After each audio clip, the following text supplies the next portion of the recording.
골목을 빠져나오던 차량이 시속 159km로 질주하던 스포츠카에 들이받쳐 뒹굽니다. 경찰을 타고 있던 10대 피해 운전자는 숨졌고 함께 타고 있던 10대는 지금도 치료를 받고 있습니다. 그런데 당시 현장에 출동한 경찰은 가해자인 스포츠카 운전자의 음주 측정을 바로 하지 않은 것으로 확인됐습니다.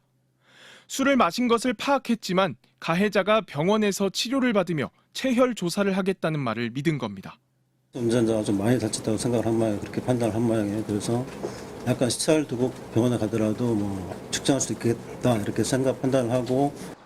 경찰은 가해 운전자를 구급차에 태워보낼 때 동행하지 않았습니다. 가해 운전자는 병원에 도착하자마자 퇴원 절차를 밟은 뒤 편의점을 연거푸 들러 맥주를 사서 마셨습니다. 사고 뒤 운전자가 마신 맥주는 적어도 2캔으로 확인됐습니다. 운전 뒤에 음주 상태였는지 알 수 없게 만드는 이른바 술타기 시도가 의심됐습니다. 만나기 직전에 바로 또 편의점 앞에서 편맥주를 하나 삽니다. 2개를 사서 거기서 한 캔을 또 먹습니다. 사고 2시간 뒤에야 경찰이 측정한 운전자의 혈중 알코올 농도는 면허 취소 수치인 0.084%.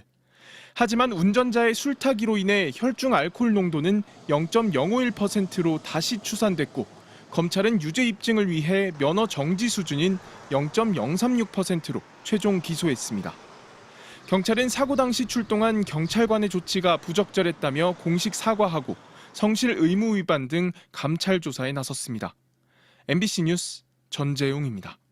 음주운전 뺑소니 혐의를 받는 가수 김호중 씨의 첫 재판이 오늘 열렸습니다. 김 씨가 음주 사실을 시인했는데도 검찰이 음주 혐의를 제외해 재판 전부터 큰 논란이 일었는데요.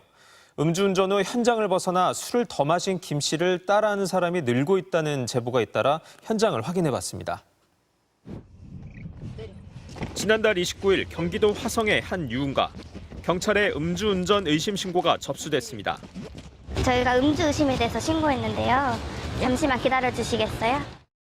신고 사실을 안 운전자가 급히 편의점으로 향하더니 냉장고에서 소주병을 꺼내듭니다. 드시지 마시라고요. 물 먹어, 물. 운전 후에 술을 더 마셔 운전 중에 음주 상태였는지를 알 수 없게 만드는 이른바 술타기 시도가 의심되는 상황. 나와보세요. 긴급 출동한 경찰의 음주 측정 결과는 면허 정지 수치였습니다. 이보다 이틀 앞선 지난달 27일 경기도 파주의 한 아파트 주차장. 운전자가 시민과 실랑이를 벌입니다. 죄송한데 음주 하신 것 같아가지고 신고를 좀 했거든요. 경찰이 금방 올 거예요. 음주운전 신고 사실을 알자 곧바로 집으로 향하는 운전자. 경찰 오고 있거든요. 집으로 오시라고 그러는데. 엘리베이터 탑승을 막자 10층 이상을 계단으로 걸어 올라가 집으로 들어갑니다. 둘이서 한 3병 정도 먹는 거 확인하고 기다려달라니까 그냥 도망가더라고요. 출동한 경찰이 문을 두드리고 벨을 눌러도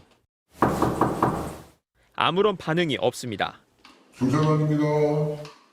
한동안 문 밖에서 기다린 경찰은 결국 그대로 발길을 돌립니다. 이분이 나오신다고 해도 지금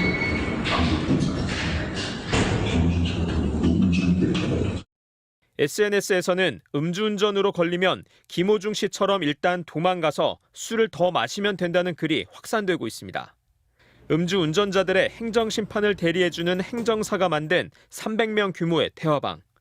경찰이 오기 전에 현장을 벗어났다거나 결정적 증거인 블랙박스를 렌터카 회사에서 없애준다고 했다 등의 경험담이 버젓이 올라옵니다. 음주를 주제로 200여 명이 모인 또 다른 단체 대화방 역시 주된 내용은 음주운전 시 김호중 씨처럼만 하면 된다는 겁니다. 도주를 해서 음주 측정 결과 나오지 않을 정도까지는 숨어라. 그러면 음주운전에 대한 처벌은 피할 수 있다는 아주 나쁜 선례를 보여줬잖아요.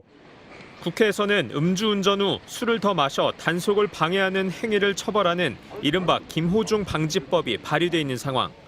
더 나아가 음주운전 의심자에 대한 경찰의 강제 수사를 가능하게 하고 도주에 대한 처벌을 강화하는 등 실효성 있는 대책이 마련돼야 한다는 목소리가 힘을 얻고 있습니다. 현장 검증 김태윤입니다.